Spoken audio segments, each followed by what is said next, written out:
Welcome to the Consulting Leaders Podcast, where we talk about the business of consulting. Whether you're looking to grow your practice or learn from the stories of leaders in consulting, you're in the right place. I'm your host, Guillaume Jouvencel, ex-PwC and co-founder of GHA Marketing. Join me as I interview the best consultants in their niche. Let's get on with the show.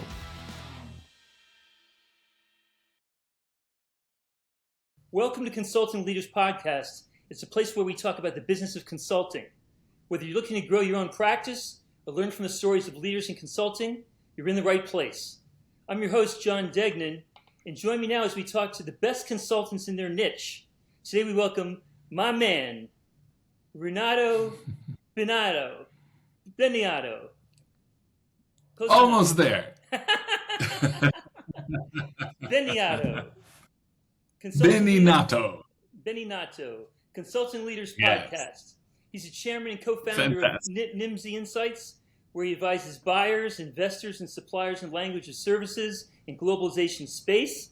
He's a localization strategist, author, board member, speaker, educator with decades of experience leading sales, marketing, and growth initiatives across the industry.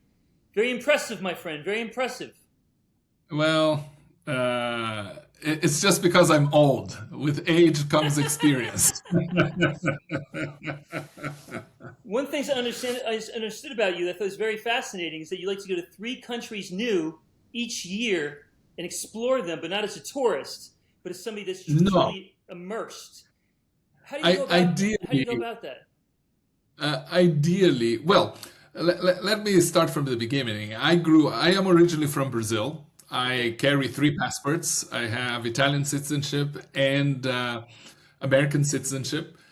I speak 5 languages, and I grew up between the ages of 1 and 19. Because of my father's job, I lived in 8 countries.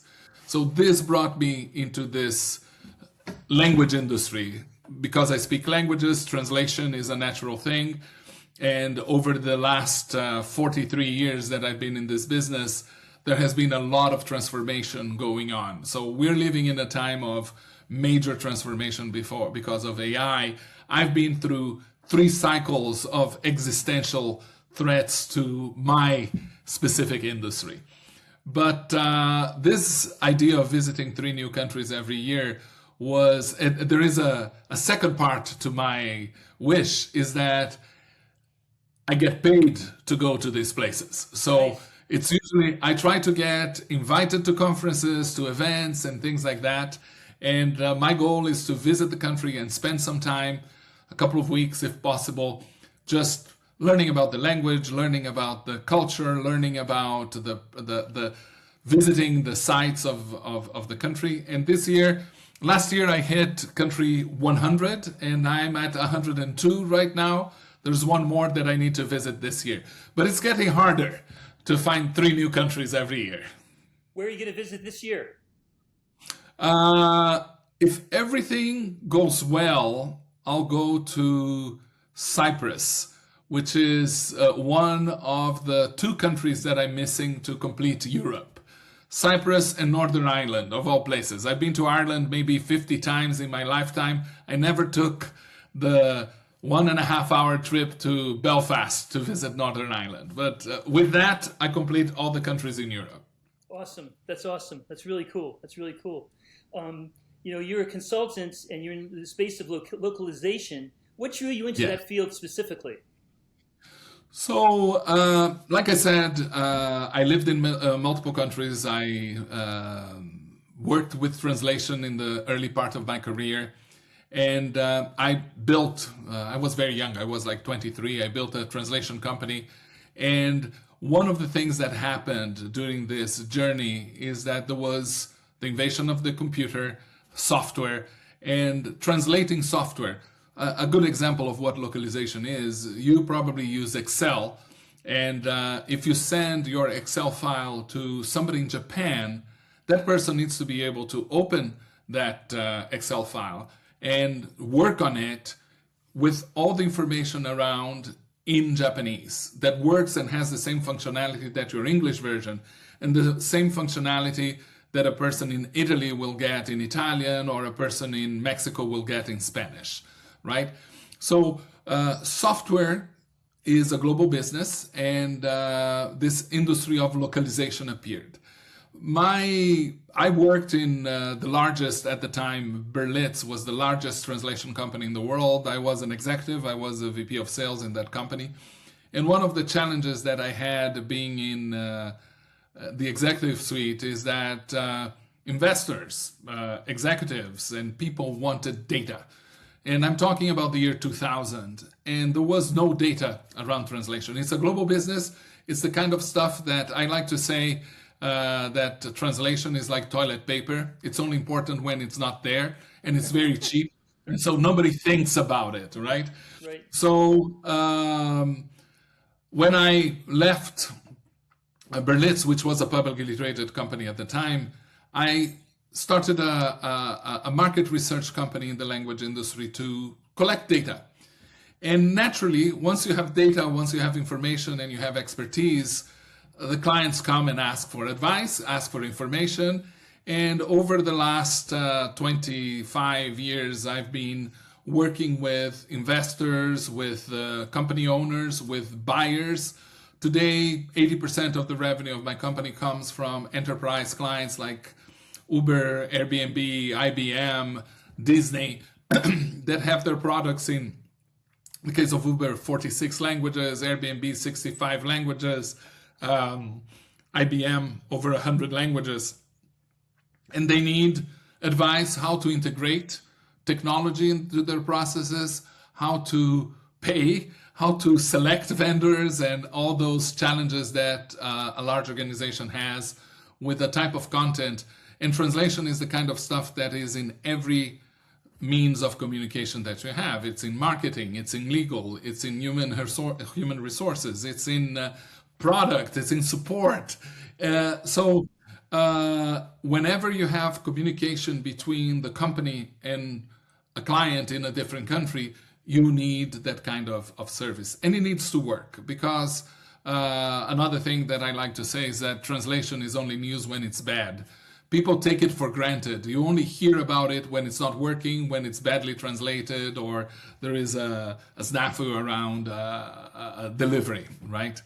So I came into this industry basically through collecting data and selling that data to the market. Okay. And as a consultant, you're always solving problems. What's one big prevalent problem that you face today? Well, today, I imagine, as everybody else that is listening to this, AI is the first word that comes out in every conversation.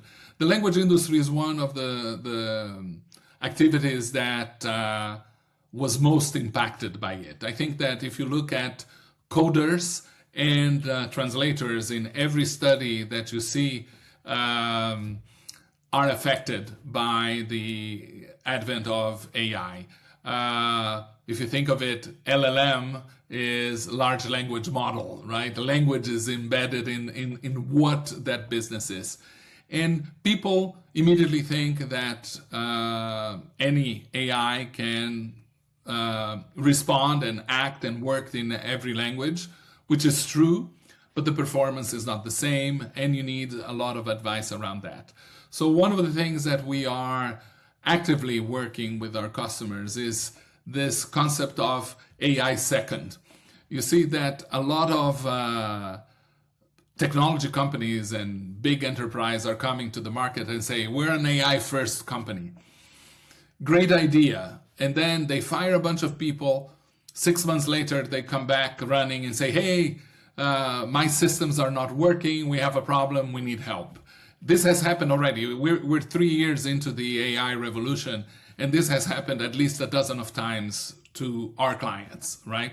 So we're driving this message, AI second. Understand your processes, understand your organization, understand what you're doing, optimize it, and then incorporate AI. Don't come and throw AI on top of old processes and things that are, almost paving the cow paths, right? Just doing the things with automation the same way that we have done for 30 years. This is a great opportunity for enterprise to rethink their processes and then automate them. And this is what is driving a lot of our new projects. Okay, and who are your ideal clients? An ideal client has a lot of money and lots of problems in multiple languages. Okay. No, but seriously, Yeah, seriously, the ideal client is usually they live in three parts of the organization. There is this ideal client or buyer persona that is the localization manager, which is like a manager, third level employee in an organization.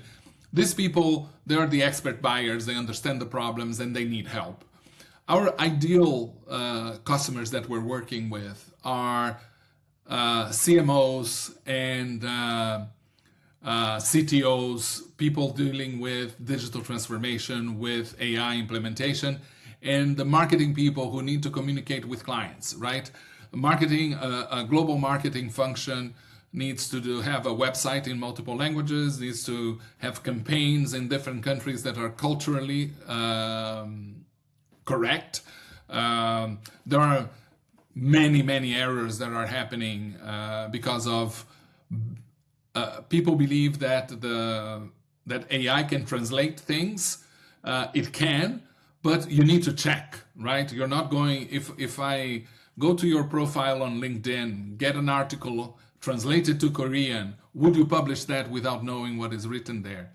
You won't. But many companies that are not exposed to the risks of AI will gladly start publishing content in 30, 40 languages, and eventually you fall into a trap and you get a mistake that can affect your brand, can affect your customer relations, can affect your perception in the market, and I hope people are not making those mistakes, but it can generate legal problems for you. It's getting confusing out there, isn't it? It is. And one of the things that I love about the consulting world is that you're dealing with complexity. There are tons of variables that are affecting all kinds of aspects of your business. And you need somebody that understands that automation doesn't bring you to an end game. Automation is a process that are going to drive you to another state that is going to require more automation, and then more automation, and more automation. So complexity, the fact that one of the things that I learned in many years of consulting is that it's very easy to automate and deal with complicated things. Something that is complicated is something that requires a lot of steps to be achieved and accomplished. An example is an airplane engine. It is very complicated, or an IKEA furniture piece, right? But you follow the instructions. It's complicated, but you can solve that problem. It's like a puzzle. But complex things are relatively different in the sense that complexity is a set of variables that are changing constantly and not in the same order. So when you're dealing with languages, you need to deal with local news. You need to deal with cultural variables like colors and accents and different types of content. An example that I like very much, Uber being one of our clients, Uber doesn't like to use the word driver in any language for their drivers. They call them, in the United States, they call them earners. But in France, they call them partners. So in each country, they use a different term because the word driver has a lot of compliance requirements, right? So, and you go to Spanish-speaking countries, there are 21 countries that speak Spanish, and Uber doesn't work at a country level. Uber works at a city level. So there are city norms and local legislation that require that you use different words. If you use driver, you might have to have certain requirements that if you use earner, partner, or any euphemism for that, doesn't apply to that. So you will have sometimes you go to Mexico, and you go to Mexico, you call them one word, and you go to Guadalajara, which is not far from there, and it's another word, and then you go to Tijuana, it's a completely different word for the same function. Sure. So that's complexity, and the law might change in one place, and you have to adapt your product to that local market. As consultants, we're always looking for new clients, trying to attract them and finding the ideal ones. How do you go about it? Look, our main approach, the reality is that the ideal client comes to you. You don't need to go to them, right? So the way that we do, we're about 40 people in our organization. We try to do the classic thought leadership approach, right? So we speak at events, we write content, we publish rankings, we publish analysis papers, we moderate panels at conferences, we teach at reputable universities, and we are trying to constantly be a topic of conversation. Interestingly enough, a very powerful source of leads and opportunities for us is LinkedIn. LinkedIn is a very powerful tool because it's an environment where you can publish your ideas, and if you have reputation. So the biggest challenge is to build reputation. Once you build the reputation, you have followers and people talk about you, and they eventually come to you when they need help. In marketing, is what this means is you're trying to achieve a position of top of mind, so that the clients, when they think of a problem that involves your area of expertise, they think of you first. And thankfully, in our industry, we've been able to accomplish that. And once you've gained them, based on your reputation, how do you earn their trust and keep them long term? Okay, so this is a classic sales and marketing problem, right? You need to be on top of them over time. I like to tell my clients, I had a conversation earlier today where I repeated this. I said, I'm not interested and I'm not focused on the first project only. I want to build a relationship where this client is going to be buying from me for the next 10 years, right? So we partner for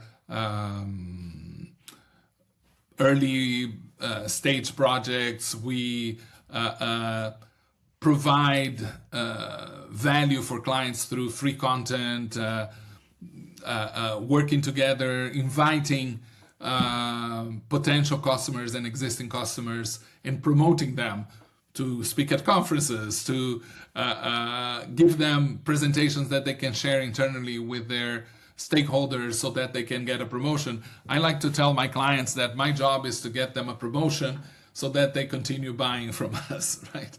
So the common thread is creating value for your client, and so that they think of you whenever they need help. Okay. AI aside, how are we going to globalize and localize the industry moving forward? What are the opportunities that present themselves to you? Okay, the way I like to think about this is think about your clients, right? I was a CMO in a couple of companies, and one of the things that I see very frequently in a lot of service providers is this desire or habit of talking about ourselves, talking about what we do and how great we are before we talk about what the client needs, what the client wants. So the way that I like to look at this is, how do I inspire my customers to think of their client base as a global client base, people that don't speak English. So the number one question that I ask a new client is, how do you communicate with your clients that spend money with you that don't speak your language? And the second question that I ask is, what experience do you think your clients have with your brand in other countries? Very, very, very frequently, customers think, and this is not wrong, it's human nature, they only think about their immediate reality. And especially in the United States, we have clients all over the world, but especially in the United States, which is the biggest market in the world, international comes as an afterthought. So the conversation needs to be along the line of, I'll illustrate this with an example. I talked to a customer who was trying to get a budget of $1 million to invest in technology to translate their content into something like 60 languages. It was a medical device company. And she was struggling to get that budget inside the organization through the regular cycles.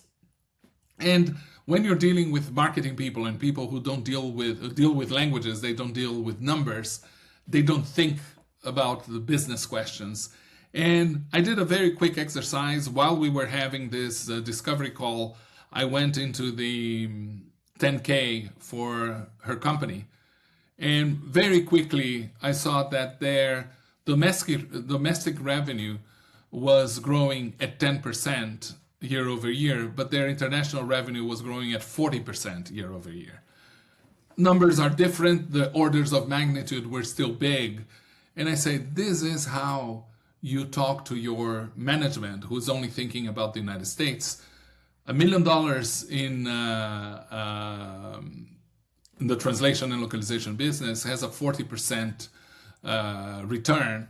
$1 million in your American English only business has a 10% return. Where do you want to invest? So part of the work that we do is diversifying and changing that conversation into a global network. And what happens today is that in a digital world, there are no barriers anymore to delivering content and delivering value in as many languages as you want. That's interesting. It's interesting that Americans can take for granted their brand when it translates overseas. That's interesting. I didn't realize that. I'm in Portugal right now, and I went to get a SIM card for my cell phone. And there was a Vodafone store, and Vodafone is a British organization. And they had stickers all over the place with their celebrating 50 years, and there was a picture of a goat, and it was written, "Goat, the greatest of all time," right? And I speak the language. I asked the salesperson, why is there a picture of a goat here? I have no idea. But it's written here, 50, goat, greatest of all times. I don't speak English. I don't know why you have a goat.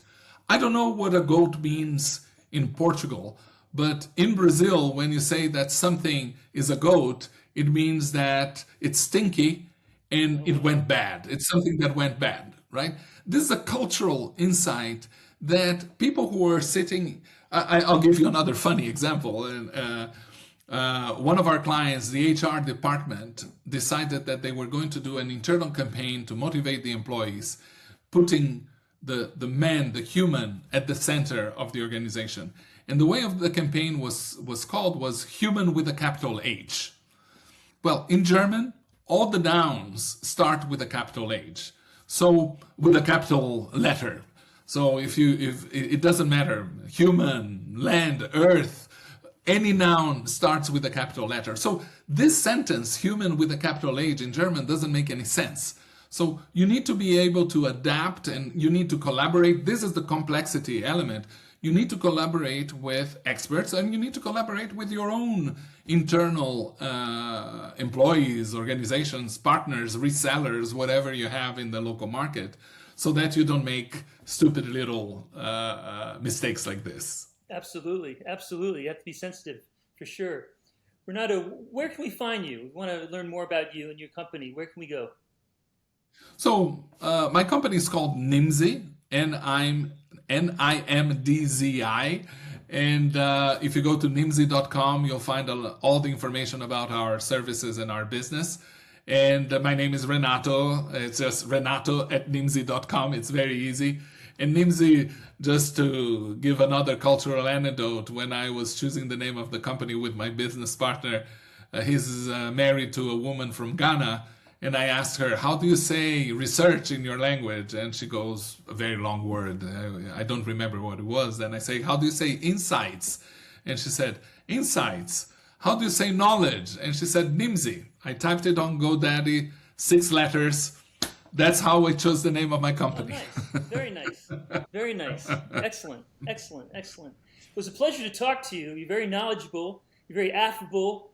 And you seem like you'd be really a great consultant to work with in terms of, if I'm a company that needs to go overseas or, get more involved in localization, you'd be a great guy to talk to. Absolutely. And anybody who's listening and wants to have a chat, just find me on LinkedIn, connect, and let's chat. I love talking. Renato, this is Consulting Leaders. Thank you so much. We appreciate your time today. Thank you, John.